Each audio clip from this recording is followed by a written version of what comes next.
санаи 25 март соати 15:00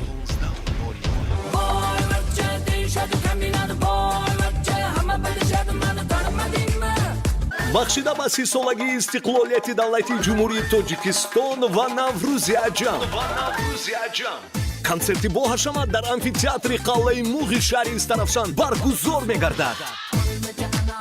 ситораи дурахшони ҷумҳурии Ӯзбекистон гурӯҳи боҷалар Ҷаҳонгир Фозилҷонов меҳмони диёри азизамон мегарданд. дар консерт театр студияи Коно Гулбаҳор ва Доно иштирок намуда боз ҳам таъби дили шумо азизонро болида хоҳанд намуд. чиптаҳоро метавонед ба рақамҳои 98 508 0045 93 480 0060 занг зада дастрас намуда бошед. Атыр гүлім